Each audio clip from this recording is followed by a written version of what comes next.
What's going on, guys? Welcome along to another video. It feels like it's been an absolute age for me since I've been out on a bike. So we're over at Branson's today. On the red side, it's taking out the new NX500. Now this thing has replaced the CB500X. Shall we see if the smaller CC and cheaper price range can tick all the boxes we need? Staying away from these 1000cc, 1100cc bikes that cost 10 to 15 grand, hitting up the sub 500cc market. Let's see. Straight off the bat, I do feel quite low and quite in the bike. I'm no small bloke, I'm 6'1", and I do feel very low down in this seat. We've got a wonky mirror. Say la vie. We've still got one on the right. On paper then, this engine has 471cc with 47 brake horsepower and 43 Nm of torque. I always find with these smaller cc bikes, if you don't expect much from them, they actually surprise you and then give you more. But if you go into it thinking about the litre bike that you just rocked up on, then sometimes you can be a little bit disappointed. So ignore the litre bike, forget about it, and then just enjoy it. What's the point of having a bike and sitting in traffic? Got to watch out for the 360 over there. Ah, beautiful. Oh, he's going for it. And that really is one of the perks of this bike, is it feels super duper light. So cutting through traffic like that, filtering is absolutely no dramas. It's nice and thin as well, but it doesn't feel too thin when you're riding it. It's just a well proportioned bike. There it is, young David, look at him. Look at his tush. Glorious. That's one of the salesmen over at Branson's. Super light clutch, perfect biting point, great throttle response. So far I've been on this bike less than 2 minutes and it's easy to ride, perfect for this town riding. We are going to push out the town a little bit, find some faster roads, see what we think of it, see what we think of the engine. The other decent thing about this engine is that it is A2 license compliant. Looking at some of the tech then, we've got LEDs all around, we've got a 5-inch TFT screen. This does actually have phone connectivity as well, and I believe that will then give you turn-by-turn navigation, which for a bike of this price point is awesome.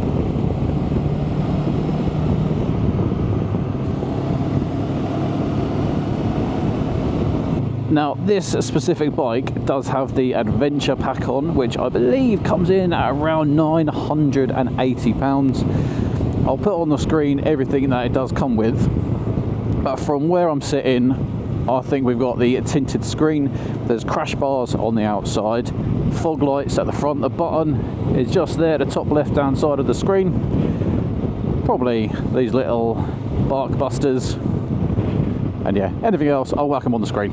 But £980, it's quite a lot.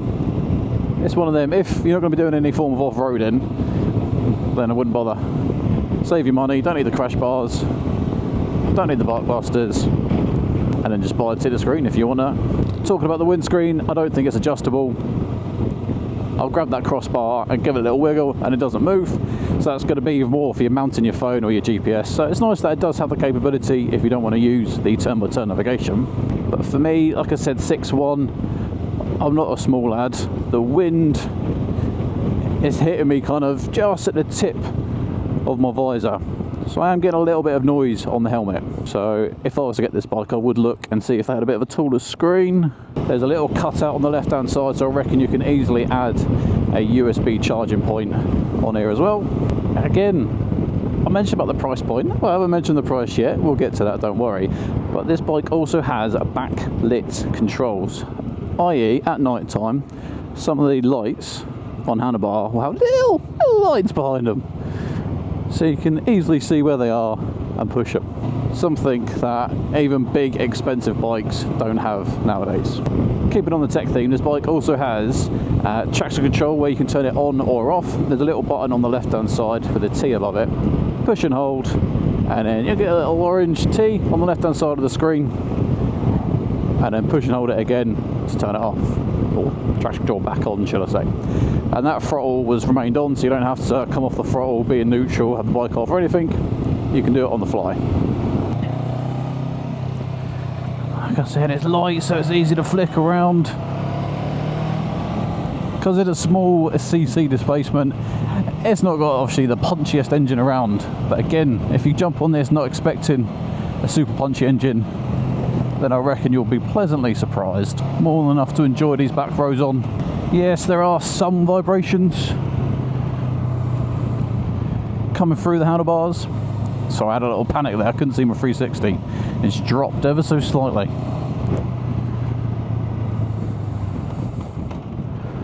Let's just adjust. Side note, whilst we're off the bike, those are the fog lights. Looking pretty decent, got nice little protections around them as well. So if you do drop the bike, they'll be a little bit protected. And we're off again. So yeah, some vibrations, kind of what you'd expect. The bike doesn't really rev very high. We're looking at about 12,000, 13,000 RPM. For reference, the new Kawasaki ZX4RR revs to like 18,000 RPM. Crazy. But there's still enough power to do the overtakes on the back road. Doing your 60, 6th gear. Some vibrations, yeah, but you can deal with it. Gear changes are nice and smooth. Overall, so far, I think you can tell, actually, it's a pretty decent bike. Handles nicely, goes where you put it, and it's comfortable to ride as well, even for a man of my structure. Tell you what, let's pull in up here, I'll have a little walk around. Oh, gravel.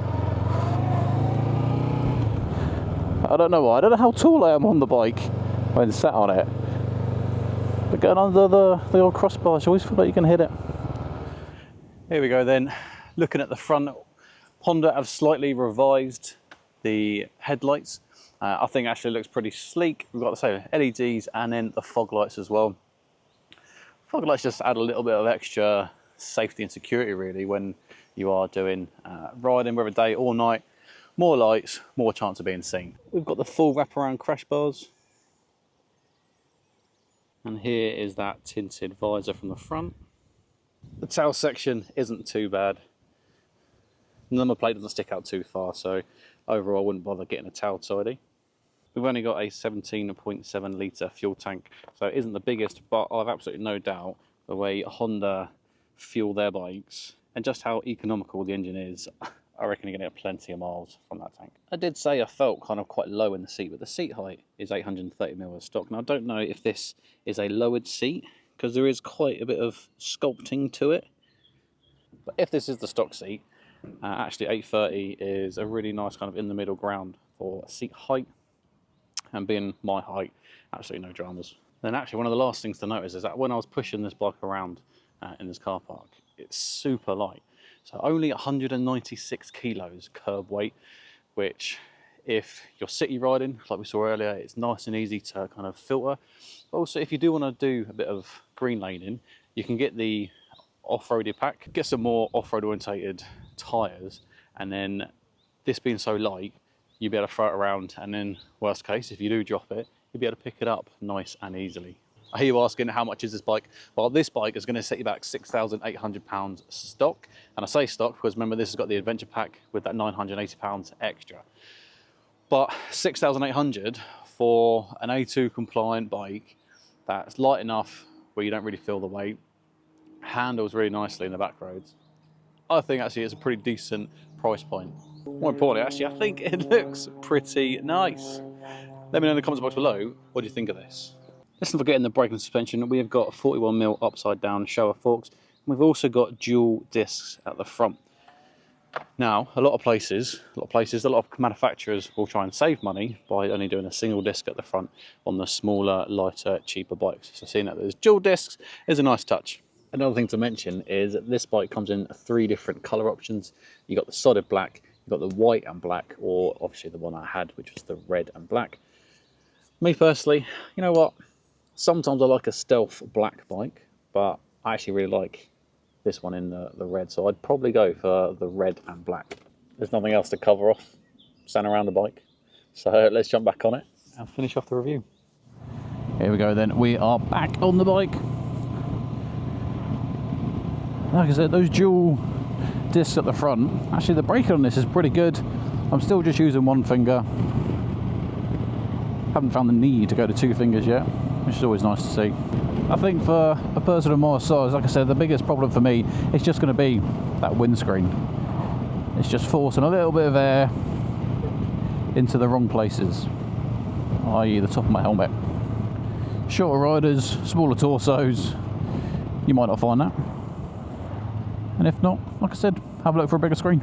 Stock exhaust sound is nothing to shout home about, but what do you expect on a 471cc bike? Yeah, this may not be the bike you choose if you're going to do absolutely long distance touring over to Europe, etc. But these type of back roads, this thing handles like a charm. I'm no skinny chicken, 115 kilos, and actually the suspension is doing a decent job, even with my carcass on it. The tyres on this are Dunlop Trail Max, like mixed tour or something, but I've had absolutely no issues today. Gone through some little bits of water on the road. We're doing your typical Somerset lanes, i.e. covered in mud. At no point has the bike kicked out or anything, so tyres are doing well. You can just drag those gear changes out a little bit longer and utilise all the RPM. It is not always about having big CC numbers, big brake horsepower, big torque. Sometimes you can just have fun on these smaller bikes. Well guys, I hope you've enjoyed the video. If you have, make sure you subscribe to the channel. Now that summer is finally here, we will definitely be getting out and doing plenty more reviews. And hopefully, some camping and touring. Oh yeah! Well guys, until the next one, ride safe.